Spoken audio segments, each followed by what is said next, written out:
Господи Исусе Христе, Сине Божий, помилуй меня грешного. Отца и Сина и Светиот Дух. Амин. Возлюбени во Христа Бога, братья и сестры, Христос воскресе! Истина воскресе! Христос воскресе! Истина воскресе! Христос воскресе! Истина воскресе! Радост ни донесе.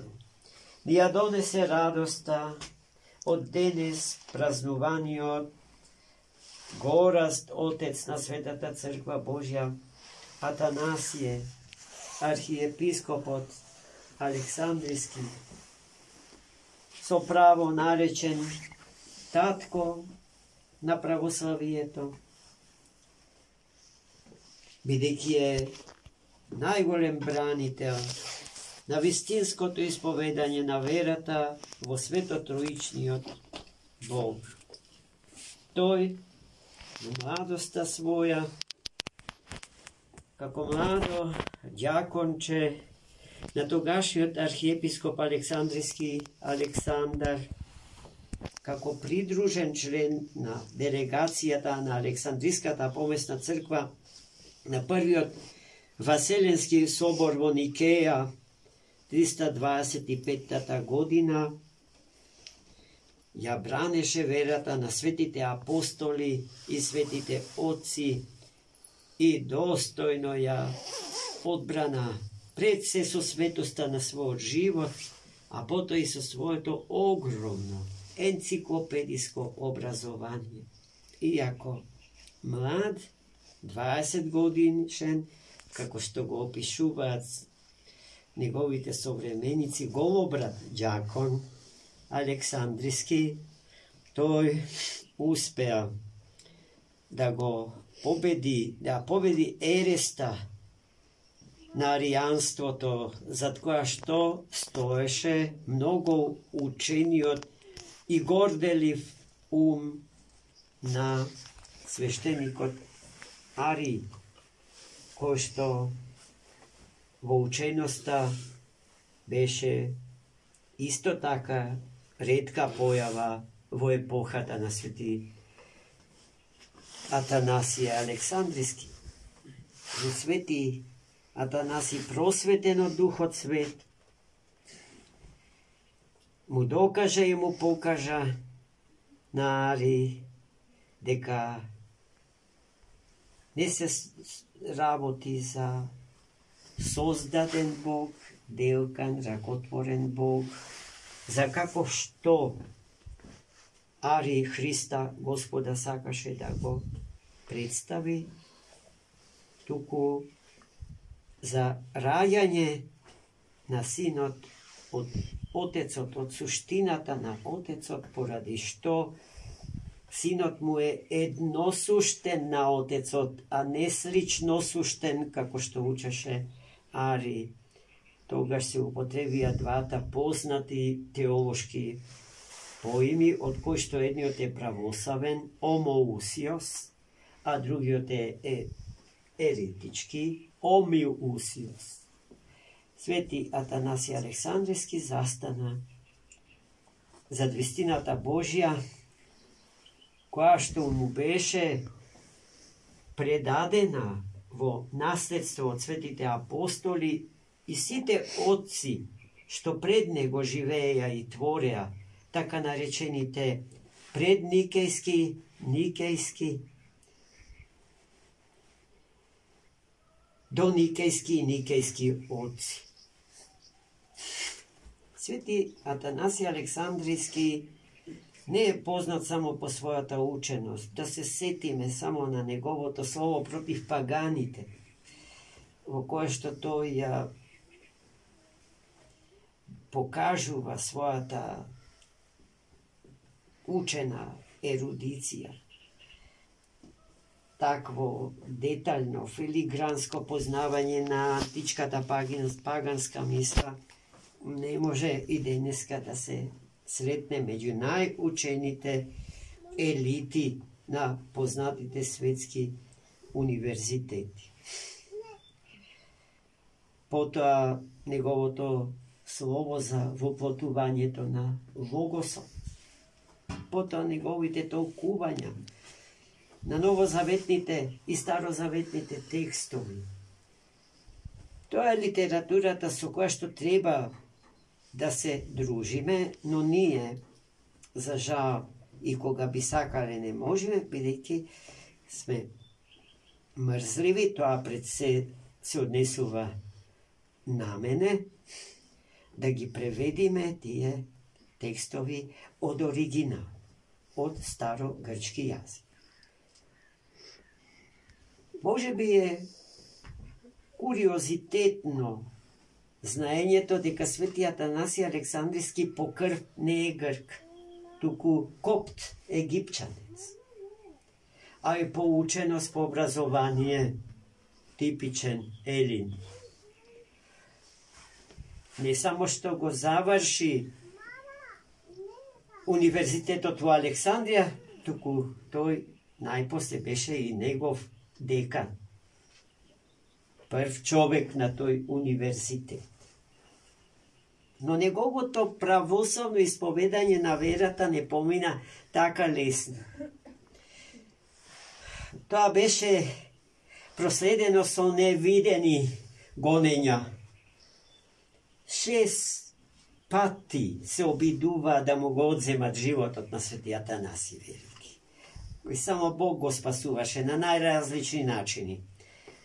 Тој не бегаше и не им се плашеше на непријателите, а и Бог го чуваше, бидејќи беше потребен на Светата Црква Божја. Нешто слично се случуваше и со свети Кипријан Картагински, кој што ја напушти Картагина во екот на страдањата. Поради што мнозина го обвинува дека тој тоа го прави заради недостаток на херојско поведение. А потоа на сите им стана јасно, и особено нам, кој што од ова историска дистанца го гледаме животот на свети Кипријан и на свети Атанаси Велики, Бог и двајцата ги чуваше за надвор од црквата со која што управувале да ја чуваат Светата Црква во сета чистота и бестрашност. Ама кога дојде редот љубовта своја да ја кон Христа Господа да ја запечатат со својата крв, тие беа спремни за тоа. И така Христа Господа го посведочија. Маченичката димензија на нивниот живот е многу битна и за нас, кој што одаголот на нашата историска стварност и позиција го гледаме животот на свети Атанаси, треба да ги излечеме поуките за кои што досега зборувавме. Пред се автентичен христијански живот, а тоа значи верност кон светото предание и редовен литургиски живот, редовен светотаинствен живот. Од светиот путир произлегуваат сите тајни свети на Црквата Божја и сите плодови од таквиот светотаински поминат живот во Христа, на Христа во светиот путир му се враќа.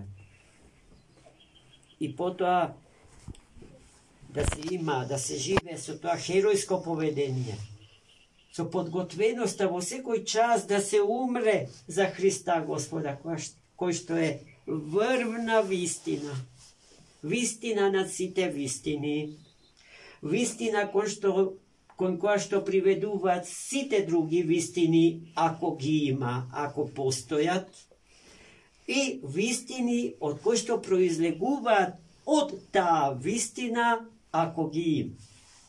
Се друго што се прогласува за вистина, а не приведува кон Христа и не произлегува од Христа, е жива лага, браќи и сестри.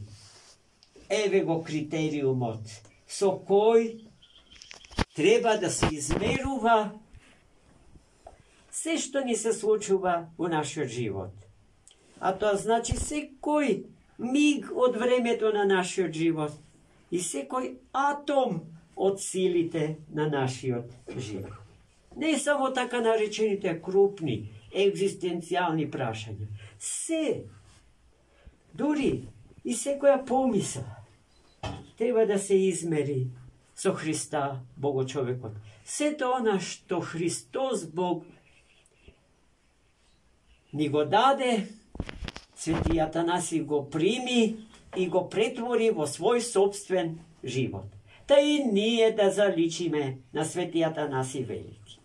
Во ова светилиште, браќи и сестри, да сме свесни дека 7 векови се принесува молитва на Светотроичниот Бог, на сите светии и особено на покровителот на овој свет пештерски храм, Свети Атанаси Велики, денеславениот светител.